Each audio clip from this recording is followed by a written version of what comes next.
Merci de votre fidélité au programme de Renouveau TV et bienvenue dans votre émission Les Grands Jurys. Ce soir, les Grands Jurys reçoivent M. Mamadou Abdoulaye Diko. Il est juriste politique, mais il comparaît ce soir sous sa casquette de juriste.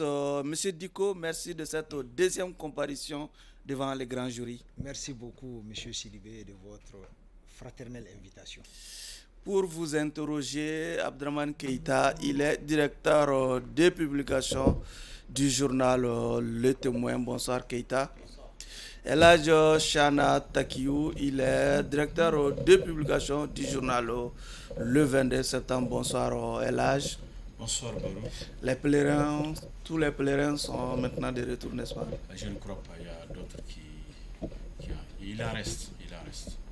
Sauf que déjà on parle d'alerte. Hein? Bah, ça c'est au Sénégal, sur les réseaux sociaux. Il y a eu beaucoup de commentaires. Et au Sénégal, les autorités ont constaté que ceux qui sont revenus de la Mecque reviennent avec une grippe, avec un malaise. Et le test a été fait et beaucoup de cas ont été confirmés, cas de Covid-19. Cela ne signifie pas que nous, nos pèlerins, reviendront avec cette mauvaise maladie. Ce n'est vraiment pas notre sujet. Et jusqu'à présent, aucun cas n'a été signalé. Et c'est très bon que le ministre de la Santé ait alerté sur cette situation. Je pense que nous devons être vigilants. Keïta, d'aucuns disent que ce communiqué du ministre de la Santé n'est pas suffisant pour mieux protéger les populations malades. Il fallait ordonner un test systématique avant l'entrée des... Quel test systématique? Moi, j'en ai une autre opinion. Puisque moi, je sais qu'en réalité, le Covid n'a jamais quitté le Mali. À chaque conseil des ministres... On parle de 0 cas, hein? Le communiqué indique effectivement qu'il y a 0 cas à la date. Oui, mais il y a eu des communiqués où il y a eu des cas. En réalité, la Covid est toujours là. Et à chaque conseil des ministres... Mais est-ce que vous pensez qu'on est en train de gérer... On donne le bilan. Moi, je pense qu'il ne faut pas s'alarmer pour quelque chose comme ça, puisque la Covid, de toutes les façons, a été déclarée vaincue par l'OMS. Je ne pense pas que même si elle revenait avec la même force qui a eu à faire des proportions de décès déplorables. Non, je ne pense pas que... Mais néanmoins, de toutes les façons, c'est la santé. On parle d'une forme aiguë, très sévère, qui est la première forme. Puisque c'est la santé. De toutes les façons, ce n'est pas cette forme-là qu'on a connue qui a causé vraiment des décès et autres là. Voilà, je pense qu'il ne faut pas trop s'alarmer là-dessus. Il faut prendre les dispositions élémentaires qu'il faut pour se protéger contre n'importe quelle autre grippe. Donc, puisque les alarmes dont on a entendu parler ne viennent pas d'autorités sanitaires internationales. D'accord. Si c'était vraiment le cas, on allait l'entendre de cette... D'accord. Il ne faut pas s'alarmer, il n'y a pas péril en la demeure selon Abdraman Keïta. Nous allons poursuivre notre émission tout en restant vigilants. Et nous resterons sur nos gardes sur la question. Je suis Oumar Bessiribé pour ceux qui nous suivent sur la radio Renouveau FM ou la 98.1 FM. Diko, déjà votre regard sur la composition du jury? Le jury est un jury habituel, un jury sérieux, intransigeant, incisif, impartial. Et donc, c'est avec beaucoup de plaisir que je les retrouve. C'est des aînés, c'est des grands frères qui me portent jadis en estime. J'espère que ça va se prouver davantage ce soir. En tout cas, j'éprouve beaucoup de plaisir de leur faire face. Et il n'y a pas de problème. Keïta, nous avons votre cadet Diko. Bon, vous l'avez dit, ça fait la deuxième fois qu'il vient ici. Il a montré bonne mine la dernière fois. Il n'y a pas de raison de ne pas croire qu'il va s'illustrer par les mêmes vertus que jadis. Voilà, sauf que moi j'aurais souhaité que vraiment il se présente sous une casquette beaucoup moins restreinte que celle du juriste, parce que c'est quand même un homme politique averti. Et c'est nous qui l'avons présenté ainsi. Peut-être on ne sait pas s'il te plaît. Donc si vraiment on peut faire dérogation un peu de cette casquette restreinte-là pour aller ailleurs, ça me ferait beaucoup plaisir. Autrement dit, mais il n'en demeure que vraiment la question tourne réellement autour des questions juridiques. On aura besoin vraiment de son expertise, de ce qu'il connaît, qu'il sait de tout ce qui tourne autour de la justice aujourd'hui, pour mieux éclairer les téléspectateurs, les auditeurs sur la situation actuelle du Mali. Chana, nous avons Mamadou Diko. Oui. Vous le recevez pour la première fois. Hein? Non, si, c'était la deuxième fois. Ok, allez-y. C'était là la première fois. Ok, allez-y. C'est l'un des responsables le plus courageux de l'URD de Soumaïla Cissé. L'URD de Soumaïla Cissé que nous avons connu avec des hauts cadres, des grands cadres, des cadres courageux, c'est couché. Cette URD-là est morte. Et chaque fois qu'il y a du débat, ce jeune leader que nous voyons, qui est même atypique parce que souvent, il reste dans la discipline de son parti sans être convaincu. Et il aborde des sujets que son parti n'ose pas aborder. Il donne son point de vue, même si souvent il est mis en minorité au sein de sa formation politique. Il s'exprime, il parle, il dit ce qu'il pense. Même si en ce moment où on traque les politiques, où on ne veut pas que les activités politiques s'exercent, il vient avec la casquette de juriste, il n'en demeure pas moins qu'il est URD. Il est secrétaire politique de l'URD et des questions politiques seront posées à lui de répondre ou de ne pas répondre. D'accord. En tout cas, je pense que, comme Abdraman l'a dit, le débat, comme d'habitude, tournera autour des questions d'actualité. D'accord. Du coup, en abordant votre casquette d'homme politique, est-ce que vous vous sentez piégé par le jury? Avant de répondre à cette question, oui, il est d'usage, il est de civilité que je salue ceux et celles qui nous font honneur de nous écouter, vos téléspectatrices et vos téléspectateurs. Et je voudrais aussi saluer nos forces armées nationales qui, sur des théâtres périlleux, sont en train de se battre pour notre sécurité, pour la défense de l'intégrité de notre territoire. Mais je voudrais surtout avoir une pensée, cette fois-ci particulièrement pieuse, pour ces populations nombreuses, déplacées, dont les miens, en proie aujourd'hui à la précarité, à l'insécurité, à la guerre. J'avoue chaque fois que, surtout en ce début vous êtes de Douanza, je suis bien Douanza, touché par l'insécurité. Sérieusement affecté par cette insécurité. Donc je ne peux pas me permettre de m'adresser à ce grand public, à cette grande audience, sans avoir une pensée pour les miens et pour l'ensemble des populations éprouvées par la situation de crise majeure que connaît notre pays. Ceci dit, je ne suis pas du tout piégé. oui. Ma casquette d'acteur politique est connue de tous. Depuis un certain temps, je suis dans le débat public. Et donc, je n'ai aucune honte de continuer à admettre que je suis un acteur politique qui se bat avec ses idées, qui essaie de se faire entendre, de se faire comprendre, y compris au sein de son parti. Évidemment, je ne suis pas toujours bien compris, mais cela aussi fait partie du jeu politique, du jeu partisan. Et donc, de ce point de vue, ce qui est important, c'est de ne pas se décourager, de savoir que toujours avec la persuasion, parce que moi j'ai choisi la politique, c'est pour défendre des convictions, défendre des valeurs auxquelles je crois. Et je souhaite que absolument rien ne m'arrête sur cette voie-là. Donc, en tant que politique, en tant que juriste, vous verrez ce que vous voulez. En tout cas, il y a un décret qui restreint les choses. Oui, justement. Vous en tiendrez compte, j'imagine. Allez-y, Chana. Il y a un décret qui restreint les choses. Nous aussi, la haute... comment on appelle la haute autorité de la communication a voulu restreindre nos activités. La maison de la presse a dit non et l'ensemble de la presse malienne a dit non. Nous continuons nos activités professionnelles.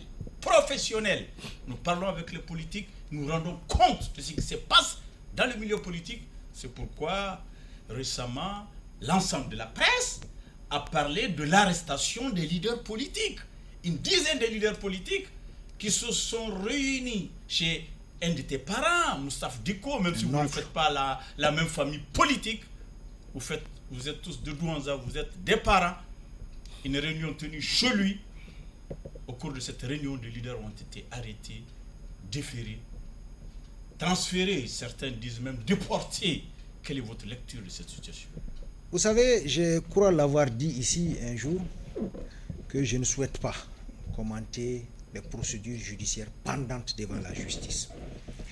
Mais en tant que juriste, en tant que citoyen, j'ai le droit de dire ce que je pense de ce qui se passe dans mon pays.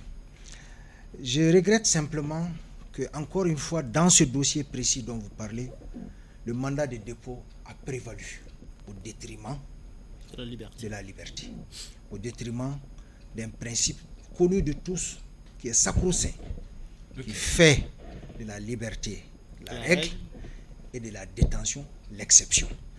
Le juge d'instruction, qui est un ami que je salue au passage, a pris une décision de mandat de placer. Vous pouvez me rappeler son nom ici? Je crois que c'est un ami pour qui j'ai beaucoup d'amitié. C'est pas la peine de le nommer ici au risque de l'exposer. Oui. Il a estimé être en droit de prendre une mesure particulière, exceptionnelle, comme on l'a dit, quand bien même qu'il avait d'autres possibilités. Il avait la possibilité d'aller vers des mesures de contrôle judiciaire, il avait la possibilité de poursuivre sans détention.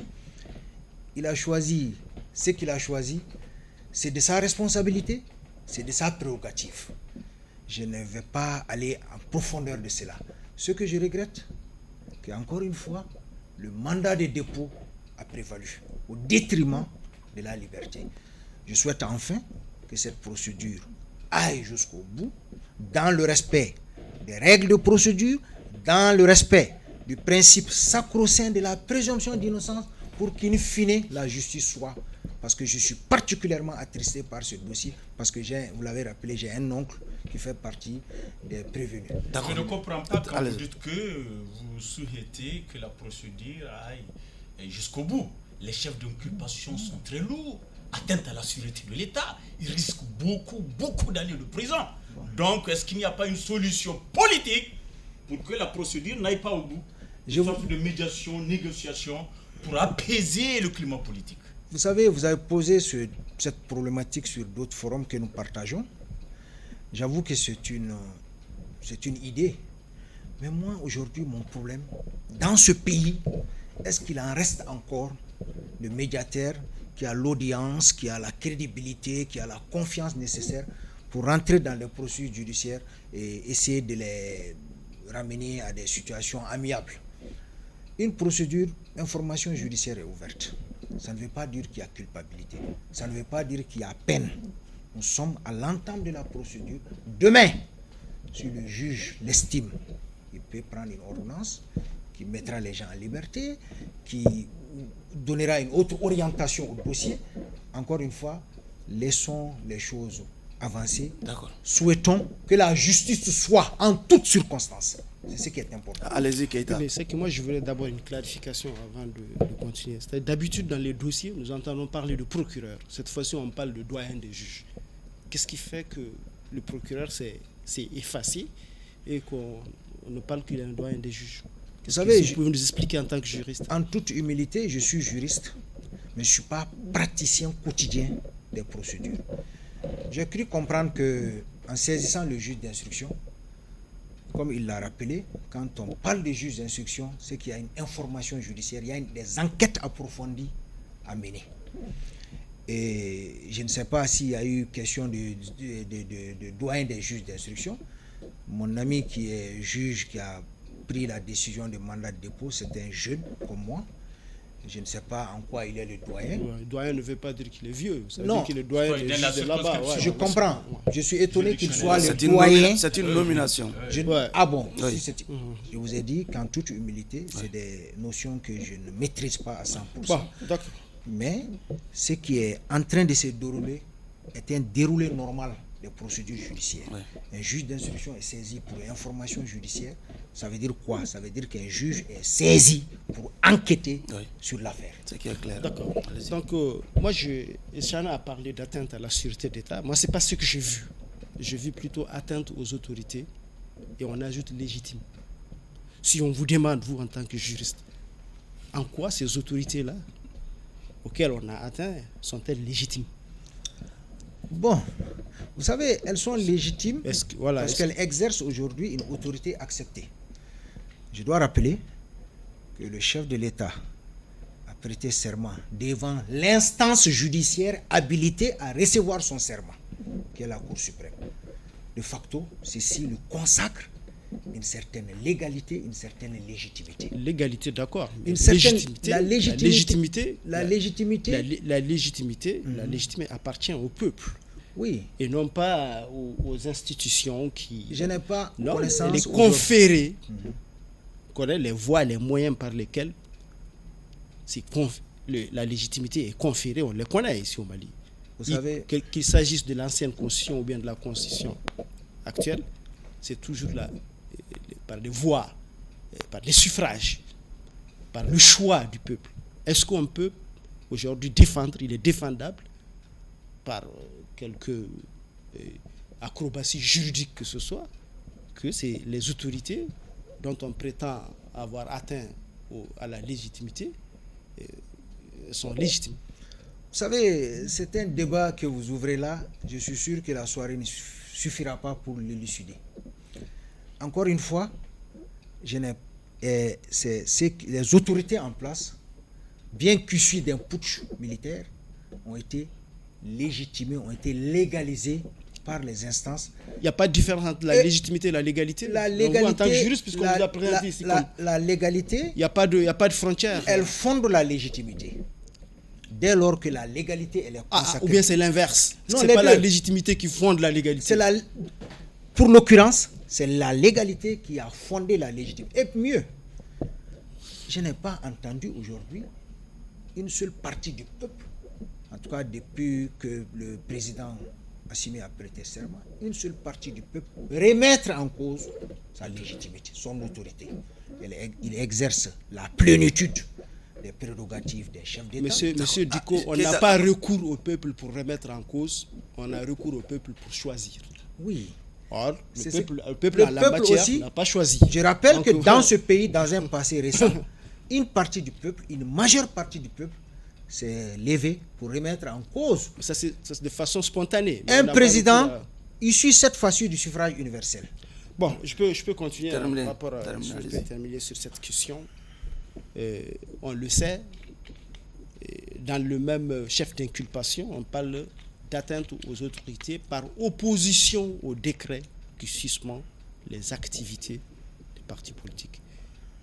Qu'est-ce que vous pensez en tant que juriste de ce décret-là, de sa teneur, d'autant plus que nous avons quand même des lois fondamentales. Tout est parti de là quand même. Tout est parti de là. Oui. Nous avons quand même des lois fondamentales qui consacrent les libertés, y compris les libertés de réunion, qui sont des libertés fondamentales reconnues et acceptées de tous. Qu'est-ce que vous pensez de la teneur de ces décrets? Vous savez, mon analyse personnelle, c'est que le décret, il est illégal. Il est contraire à la Constitution, qui consacre le droit aux partis politiques d'exercer librement leurs activités. La charte des partis consacre la même liberté aux partis politiques. Je rappelle que les deux constitutions en vigueur dans notre pays, celle de 92 et de 2023, consacrent la liberté aux partis politiques d'exercer leurs activités. Mieux, il y a une ordonnance qui a été expressément visée dans le décret dont vous parlez, le décret 2024-03-230 du 10 avril. Un visa, je crois que c'est le 8e visa de ce même décret, parle d'une ordonnance qui consacre la liberté de réunion, y compris des réunions privées. Donc, mon analyse de juriste, c'est que ce décret, il est illégal. Il est liberticide. Il a été déféré devant l'instance habilitée qui est la Cour suprême. Si c'est à ce niveau, l'humilité, la sagesse voudrait qu'on attende que cette instance judiciaire se prononce. Mon point de vue personnel est que je ne suis pas d'accord avec ce décret, même si je l'ai respecté à travers mon parti, parce que depuis qu'il a été publié, je rappelle que mon parti et moi-même, nous ne sommes engagés dans aucune activité politique. Vous n'êtes pas signataire. Donc nous ne sommes pas signataires, certes, de la déclaration de l'Alliance du 31 mars, mais nous avons respecté ce décret nous avons suspendu nos activités, y compris nos réunions d'État. Allez-y, Chana. Vous allez monopoliser la parole. Non, je ne suis pas en train de monopoliser. Est-ce qu'on peut en déduire que le décret viole la Constitution et que son auteur a violé la Constitution? Je ne vais pas faire des raccourcis pareils. Je ne vais pas parler de son auteur. Je parle du décret en tant qu'acte. Non, je parle de son auteur, vous savez pourquoi? Puisque le auteur, comme vous l'avez dit, vous l'avez rappelé, il a prêté serment devant la Cour constitutionnelle. Et il a prêté serment de respecter la Constitution. Donc, il n'y a pas lieu de ne pas parler de ça. Vous l'évoquez dans sa légitimité, vous pensez qu'il tire sa légitimité de ça. Donc, est-ce qu'on peut en déduire que vraiment, cette légitimité est un peu nuancée par le fait que celui-là même qui a prêté serment de respecter la loi a fait sortir un décret qui, selon vous, viole la Constitution? Vous savez, les décrets présidentiels sont susceptibles d'annulation. Celui qui se croit avoir intérêt par rapport à ces décrets, ça a même été attaqué. Oui. Ça a été attaqué. Oui. Et moi, je vous ai donné mon point de vue personnel par rapport à ces décrets. Je le trouve illégal. Je le trouve liberticide. Et anticonstitutionnel. Mais si j'ai dit illégal, j'ai rappelé que ça jure avec les dispositions des deux constitutions. Il ne faut pas avoir peur des mots. Non, vous avez dit, je vais prononcer sur le président a violé la Constitution. Je ne vais pas rentrer dans ça. Ce qui est en cours, j'ai dit, l'acte administratif pris par le président, je le trouve illégal et j'apprécie que les gens, en tant que républicains, les déférent devant l'instance suprême qu'est la Cour suprême. Attendons de voir. Allez-y, Chana. Oui, vous avez donné des qualificatifs tout à l'heure à ce décret-là. Votre parti, l'URD, n'est pas signataire de la déclaration du 31 mars. La déclaration du 31 mars. Et elle ne s'est pas manifestée pour apporter sa solidarité, son soutien aux partis politiques dont les activités ont été suspendues. Pourquoi cette léthargie au sein de l'URD? Grand frère, j'ai l'impression que vous avez un problème avec l'URD et ses cadres. Pas du tout. À l'entame de vos propos, j'ai suivi la diatribe contre les cadres que vous avez qualifiés de couchés. J'en suis un, je ne suis pas couché. Non, vous savez, l'URD a fait un choix que je ne partage pas forcément. Et c'est connu, hein, c'est pas caché. Mes prises de position sont souvent contraires aux décisions de mon parti. Mais comme vous l'avez dit, par discipline, je m'y accommode. En tant que membre du secrétariat politique, donc membre de la haute direction du parti. Mais évidemment, en tant que citoyen, et aujourd'hui, je ne représente pas l'URD ici. C'est dommage que un décret, ça c'est mon point de vue personnel, dont, encore une fois, je rappelle le caractère de mon point de vue illégal, n'est pas fait l'objet de réprobation unanime. Je note qu'il y a réprobation, notamment ceux qui ont saisi la justice. Quand la justice est saisie, la sagesse voudrait qu'on attende que la justice se prononce. Que l'URD n'ait pas manifesté ou n'ait pas agi contre ça. Je crois que c'est le président de l'URD qui est tout à fait habilité pour répondre à cette question. Ce que j'ai dit là est à titre personnel et n'engage que moi. Et la même URD, je crois savoir, a participé au dialogue intermalien. Oui. Il y a eu des résolutions, des recommandations. Certaines recommandations font état d'une éventuelle candidature d'Assimi Goïta, de l'élévation des 5 ou 6 colonels au grade de général. Quelle est ta lecture? Ma lecture est que heureusement que c'est encore des recommandations, donc n'ayant pas de caractère exécutoire. Il paraît qu'il y a des résolutions aussi. Hein. Ok. C'est qu'on apprend. Ce que vous venez de dire par rapport à la candidature, je crois que cette question est réglée par la charte. La charte est très claire par rapport aux questions de candidature. Maintenant, pour ce qui est de l'élévation, je suis étonné que des civils viennent proposer des colonels qui ont mérité leur galon de colonel, qui demain, s'ils sont promis généraux, l'auront mérité. Absolument. Parce que, comme on l'a dit, les 5 là, je ne connais pas le 6e, le ministre d'État, je ne sais pas s'il était sur les théâtres, mais selon mes informations, le colonel Assimi Goïta, le colonel Malik Diaw, le colonel Sadio Kamara, le colonel Modibo Kone, le colonel Ismaël Ouagé étaient des officiers qui étaient sur le terrain. donc qui appartenaient à des unités combattantes. Qu'un colonel qui a connu le parcours qui est le leur et qui aujourd'hui par le hasard se hisse au sommet de l'État, qu'il soit général, moi ça ne me pose pas de problème. Mais ce qui me paraît un tout petit peu indécent, c'est le fait que c'est des civils réunis qui font cette proposition qui ne leur appartient pas.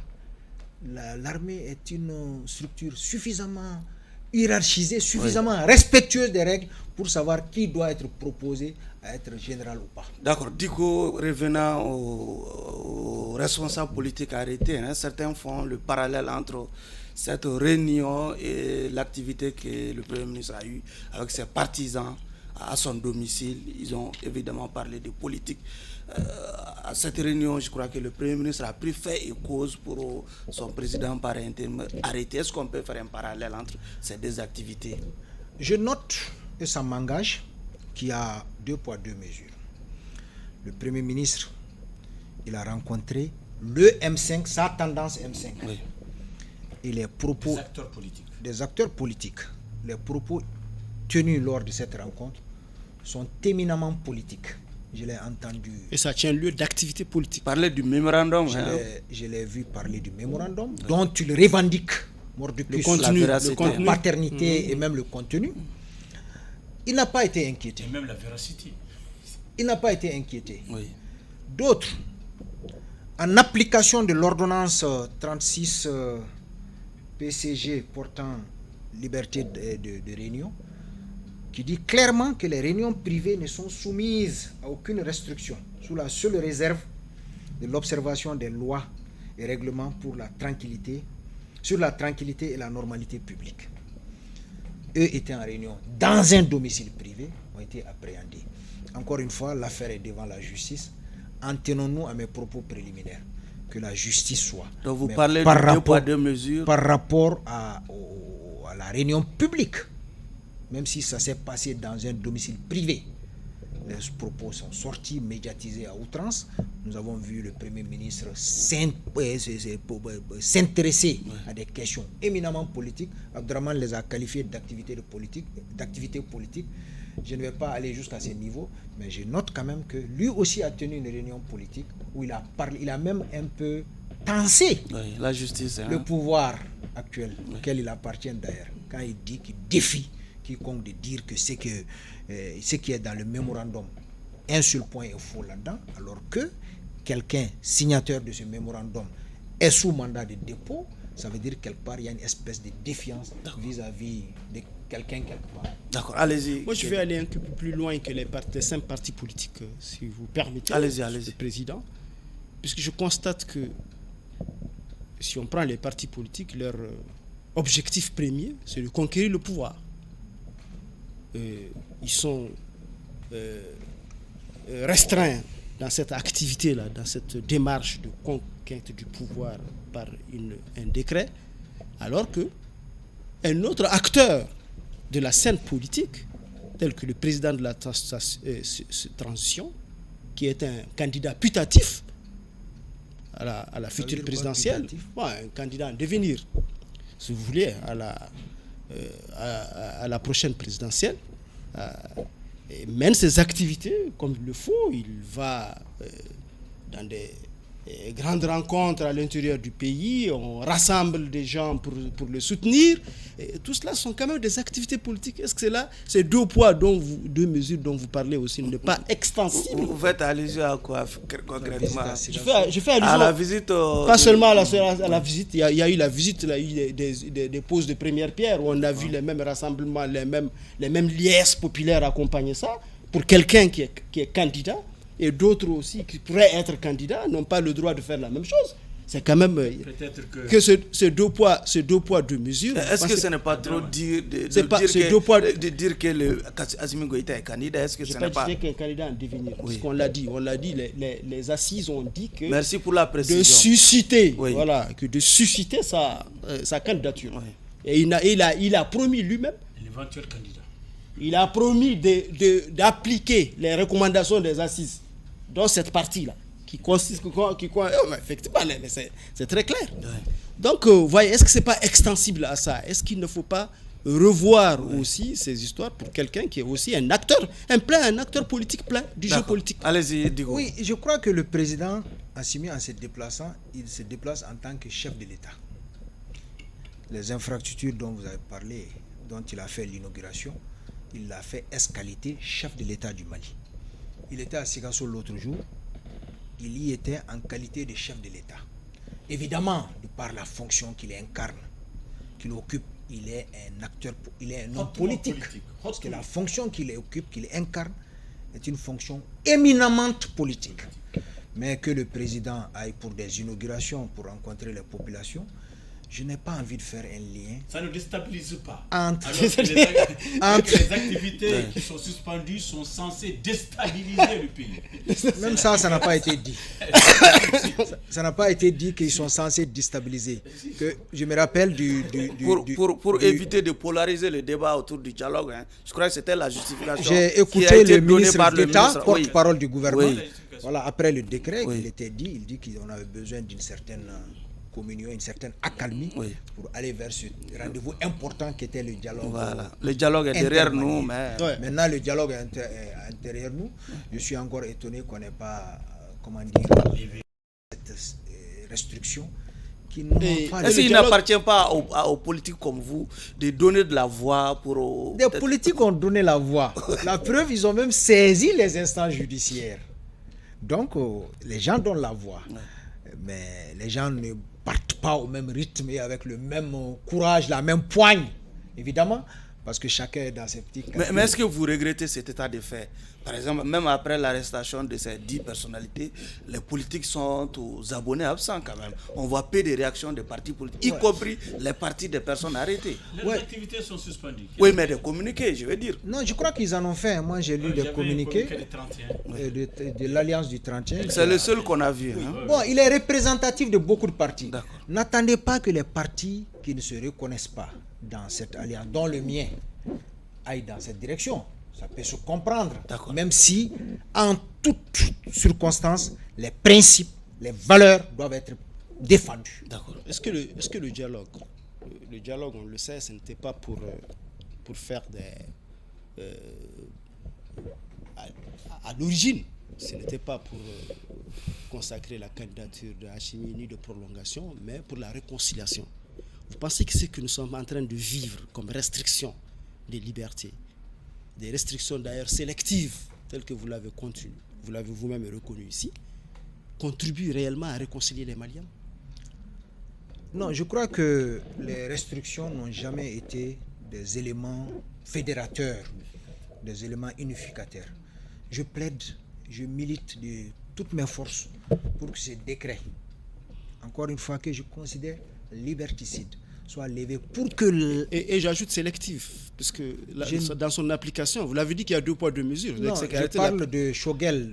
Il a fait le parallèle entre la réunion que Choguel a tenue chez lui et celle tenue chez mon oncle Moustapha Diko. Oui, mais c'est pourquoi on dit que son application est sélective. Bon, vraiment, ne me prêtez pas. Si j'ai des choses à dire, j'ai le courage de les dire. Hein. Non, puisque moi, ma question, pour moi, la question, ce n'est pas seulement quelque chose de liberticide, puisque si le décret il est liberticide pour tout le monde, ça peut se comprendre. Mais quand il est liberticide pour les uns et il est permissif pour les autres, c'est là que ça pose un problème vraiment de distinction des Maliens qui ne contribuent pas à les réconcilier. Revenons à ta première question. Oui, mais c'est de ça qu'il s'agit. Est-ce que aujourd'hui ces mesures restrictives de liberté contribuent et j'ai bel et bien dit sélectives aussi. Je vous laisse la responsabilité de ce mot-là. Moi, j'ai dit les mesures restrictives et elles le sont. Écoutez, monsieur Ducou, il n'y a pas de différence entre 2 poids 2 mesures et sélectif. Ok, d'accord. Certainement, je ne comprends pas français comme la vous. Différence. Mais ce que je considère, c'est que ces mesures sont restrictives de liberté et des restrictions ne sont pas de nature à favoriser la communion et l'unité nationale dont notre peuple a besoin. Allez-y, Chano. Aujourd'hui. On sait qu'aujourd'hui, la situation politique est grippée. Il y a vraiment... Grippé, hein? Oui, grippé. Okay. Ah, il n'y a pas d'activité politique. On ne sent pas les politiques. Même l'État, quelque part, est grippé parce que la situation économique est de plus en plus intenable.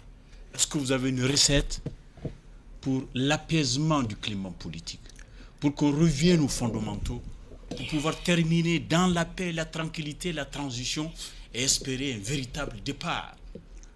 Je l'ai dit lors de mon précédent passage ici.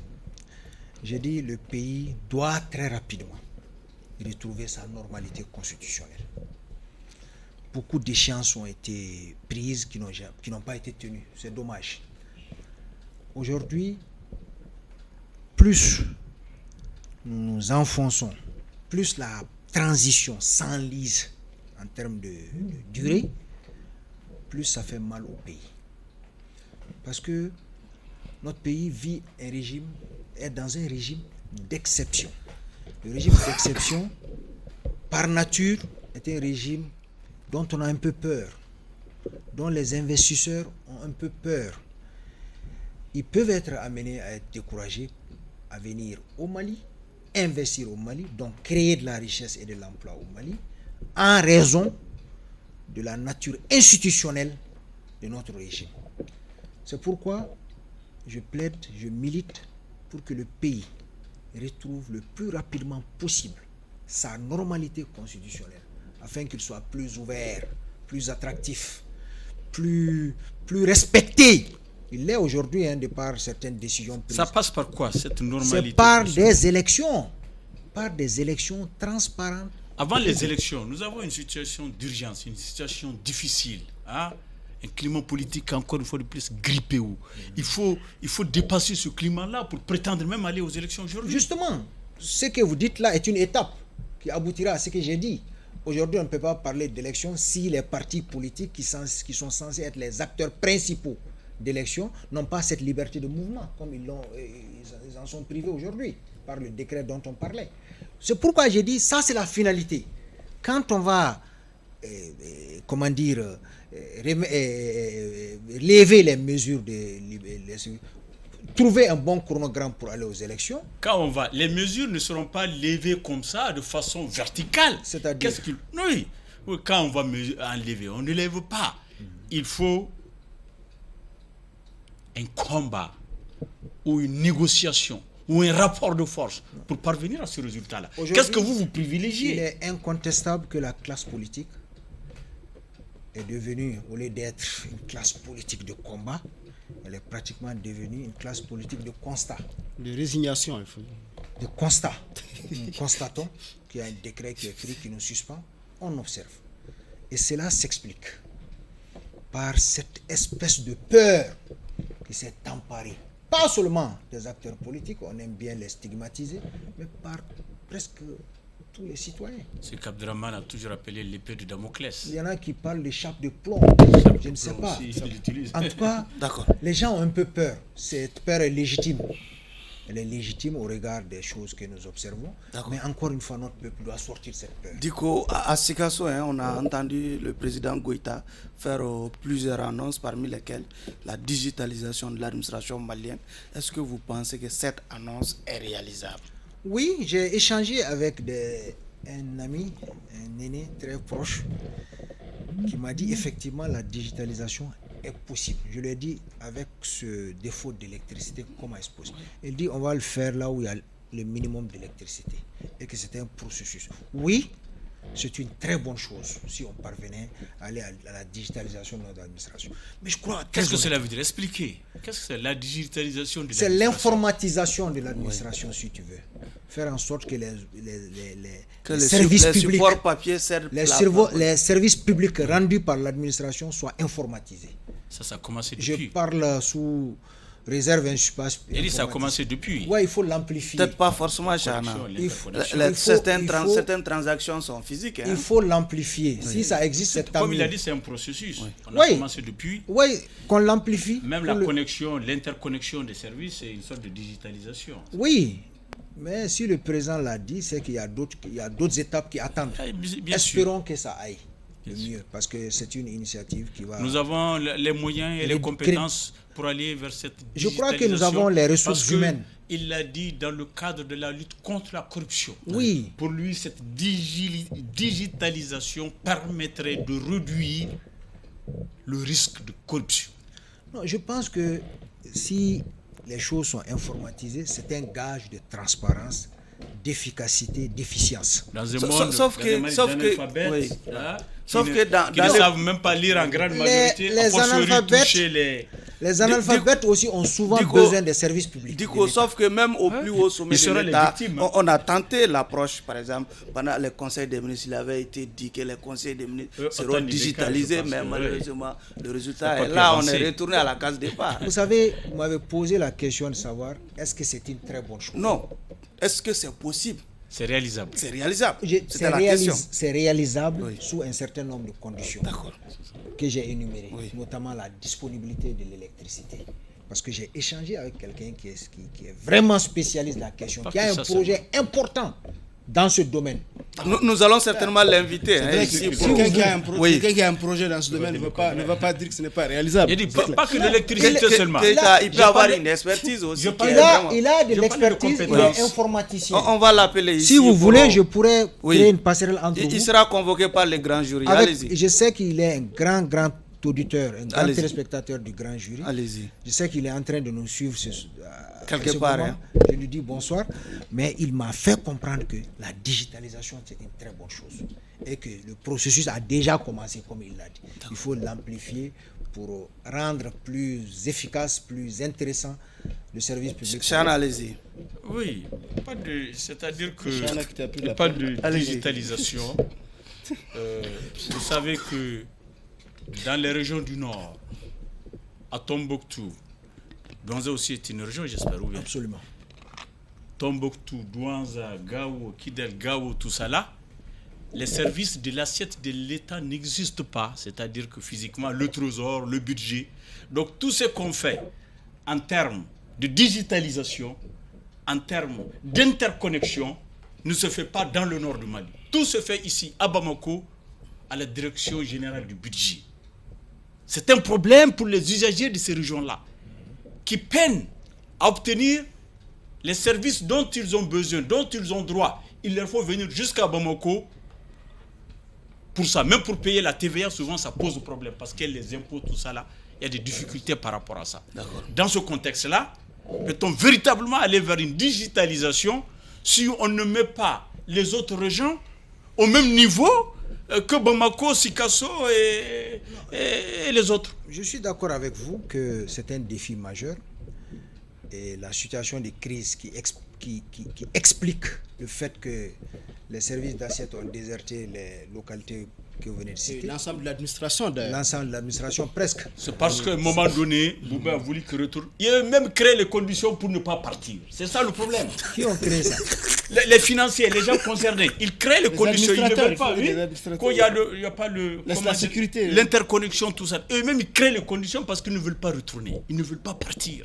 Et la psychose de 2012. Bon, on a même vu un communiqué du gouverneur de la région de Kidal dans ce sens, qui interpellait ces services-là à retourner, oui. Bon, malheureusement. Oui. Bon, il va répondre à la question. Allez-y. Non, le service public, c'est d'abord, comme on le dit, une volonté politique.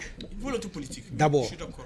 Bon, c'est une incapacité de l'État à déployer ses agences. Vous ne pouvez pas demander aux gens d'aller dans certaines conditions d'insécurité où vraiment leur vie même est en péril.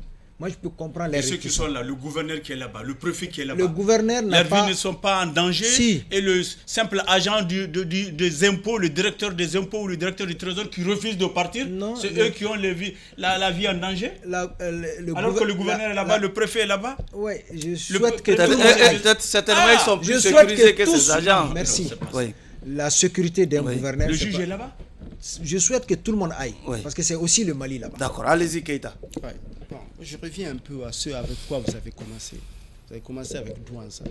Vous avez vécu la situation à Douanza. Il est vrai que depuis un certain temps, on parle de blocus de Douanza, des habitants de Bounou, et spécifiquement, qui ne parviennent même pas à bouger. Est-ce que vous êtes satisfait de la façon dont les autorités prennent en charge cette situation-là? Carrément une situation différente, singulière, différente des autres. Moi, ce qui me satisfait, c'est qu'il y a résolument une action militaire qui est en cours. Mais je l'ai dit dans un autre cadre, que l'action militaire à elle seule ne suffit pas pour garantir la sécurité. La sécurité, elle est physique, certes, elle est financière, elle est économique, elle est sociale, elle est sanitaire. Les populations dont vous parlez, malgré tous les efforts que le gouvernement fait et nutritionnel aussi, en termes d'action militaire, elles sont toujours en proie aux joutes terroristes. Jusqu'à présent, ils ne parviennent pas à bouger. Oui, ils sont toujours bloqués. Ce n'est pas seulement la ville de Boni, d'autres localités de notre pays sont aussi en proie. Le pays de Gabon, toujours. Sont aussi... Il a parlé de Boni, de chez lui d'abord. C'est là que je veux. C'est ça que je veux insister. Non, c'est le même cas. Hein. Ce qui est à Boni, c'est la même chose dans les pays d'Ogon, comme il l'a dit. C'est une situation regrettable. Je crois que le gouvernement fait ce qu'il peut. Aujourd'hui, nous avons une espèce de maillage territorial. Nous sentons du mouvement de forces armées qui se battent, mais l'asymétrie qui caractérise cette guerre-là fait qu'on ne peut pas la gagner facilement. Encore une fois, la seule action militaire ne stabilise pas les populations. L'action militaire a beau être efficace, si les autres services sociaux de base n'accompagnent pas, si le centre de santé, l'école, la sécurité alimentaire ne sont pas là, les populations peuvent être toujours en proie aux difficultés dont vous parlez. Okay, bon, c'est dans cette atmosphère qu'on apprend que la CPI a ouvert le dossier, pratiquement sur le Mali, en ciblant spécifiquement Iyad Agali. Qu'est-ce qu'on peut attendre de cette décision? Est-ce qu'en réalité c'est un braquage total? C'est l'ensemble des situations que le Mali connaît, puisqu'on sait que quelque part aussi les violations les présumées violations des droits de l'homme constituent également un point de clivage entre la communauté internationale et le Mali. Est-ce qu'on peut penser que c'est un départ vers l'ouverture à ces questions aussi de présumées violations des droits de l'homme dans le centre? Bon, ça c'est des présomptions. Iyad Agali, je crois que le dossier existait. Oui. C'est le mandat d'arrêt qui vient d'être réactivé. Ils ont ouvert. Oui, ce n'est pas un dossier nouveau. C'est le mandat d'arrêt qui vient d'être actualisé pour être exécuté. Ils ont levé les scellés. Voilà, ils ont levé les scellés. Il lui est reproché des crimes constitutifs, des crimes susceptibles de passer devant la CPI. Je n'ai pas envie de rentrer dans des présomptions. Après lui, ce serait peut-être Koufa. Je ne sais pas. En tout cas, j'invite tous ceux qui sont dans l'économie criminelle, dans l'industrie criminelle, à comprendre que tôt ou tard, ils seront rattrapés et qu'il n'y a pas d'impunité en cette matière. Chana, on peut parler de Il ne doit pas y avoir d'impunité en cette matière. Oui. On peut parler de cette visite du colonel Assimi à Ouagadougou. Bon, on sait que Assimi Goïta, sa visite à Ouagadougou s'inscrit dans le cadre de l'AES, dans le cadre de l'interaction entre deux pays du Sahel en proie à l'insécurité. Rarement notre président voyage. Il a été invité par Alassane Dramane Ouattara en Côte d'Ivoire. Il n'y est pas parti. Et on l'a vu récemment à Ouagadougou sur les questions de sécurité et de développement. Est-ce que vous pensez que Ouaga est un allié sûr et crédible?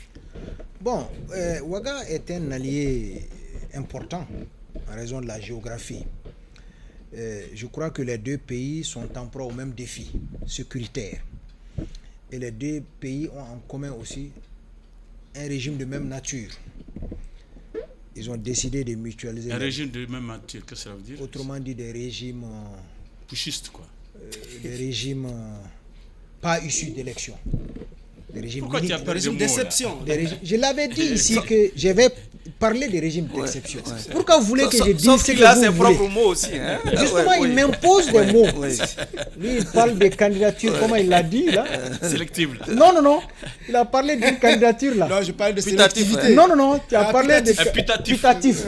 Ils veulent, c'est ça leur travail aussi, hein? Ils veulent m'obliger à prendre leurs mots.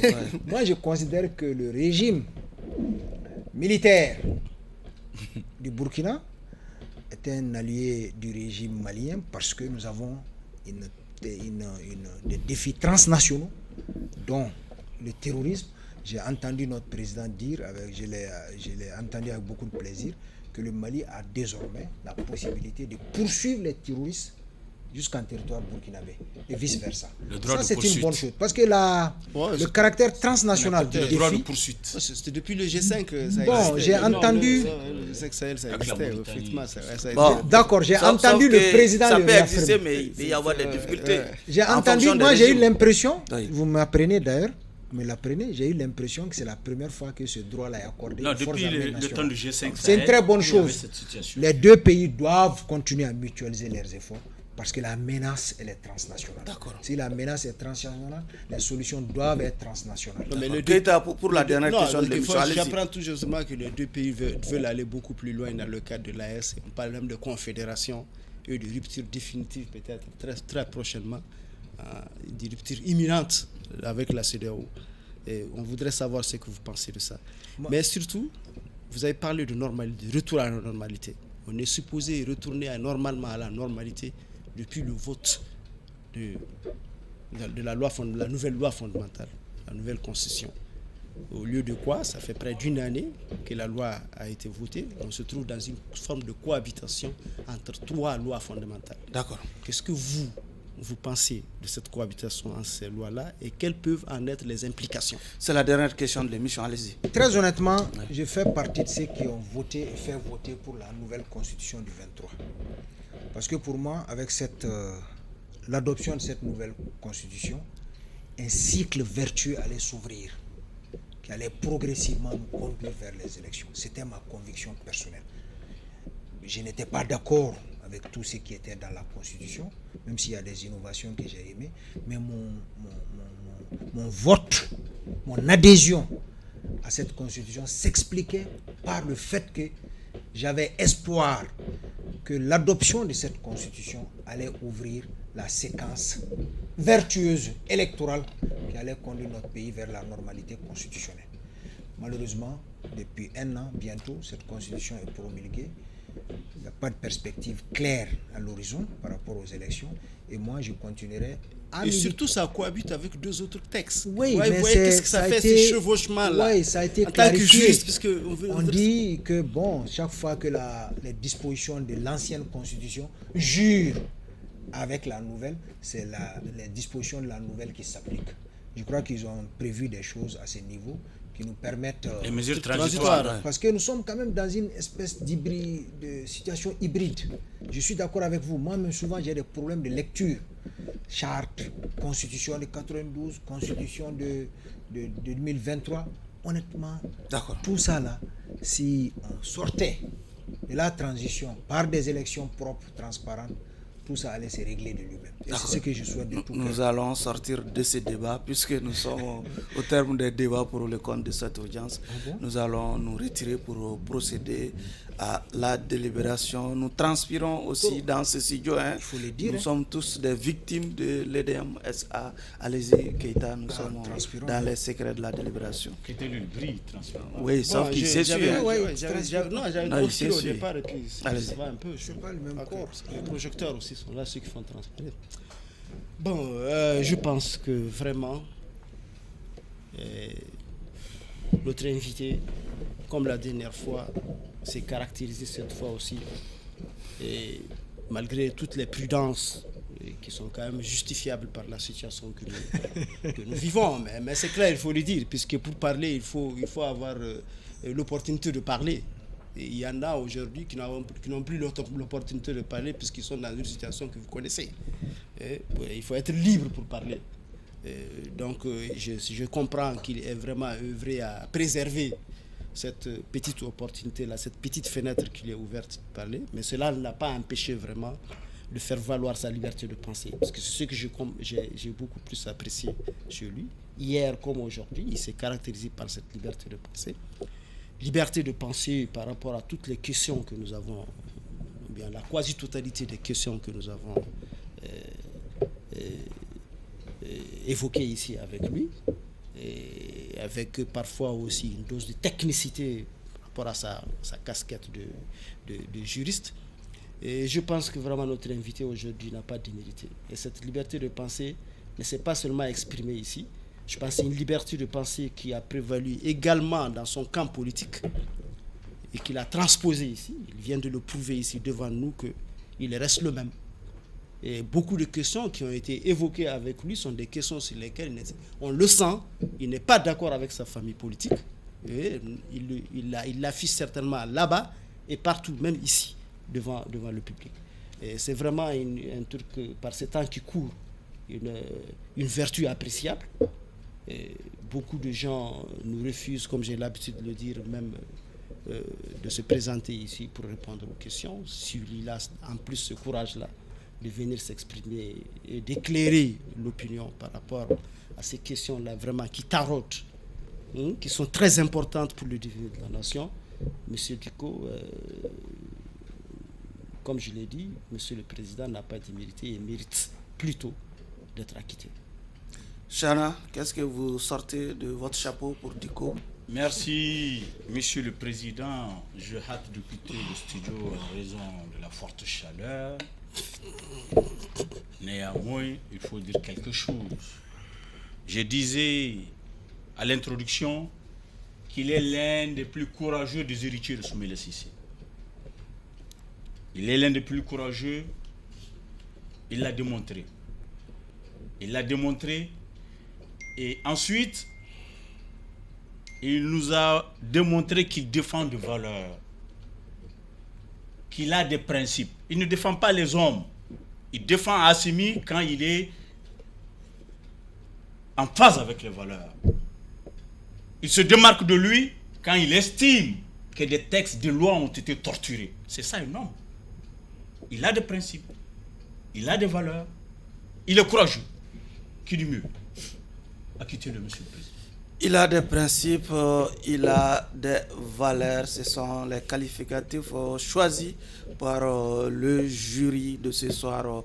Il me plaît donc de libérer purement et simplement l'accusé des liens de l'accusation. Par conséquent, il est acquitté. Monsieur Diko, vous êtes acquitté, Nderemo. Merci, ils m'ont qualifié de courageux. Je crois qu'eux, ils le sont plus. Maintenir le débat public pendant toutes ces années, comme vous êtes en train de le faire, recueillir du courage, de la détermination et de la constante. Vous avez fait montre, vous avez reçu beaucoup de gens ici. Pour le bonheur du débat public, c'est à votre honneur. Et je vous remercie de m'avoir acquitté. Je reste disponible à chaque fois que vous m'invitez, parce que je considère que tous les citoyens ont le devoir de participer au débat public. C'est un devoir citoyen et c'est à cet exercice-là que je me suis livré. Républicain. Si vous estimez que j'ai été à hauteur d'attente, je vous en remercie et vous dis à la prochaine. Ainsi prend fin ce numéro de votre émission Grand Jury qui recevait comme invité M. Mamadou Aboulaye Diko. Il est juriste. Clin d'œil à tous nos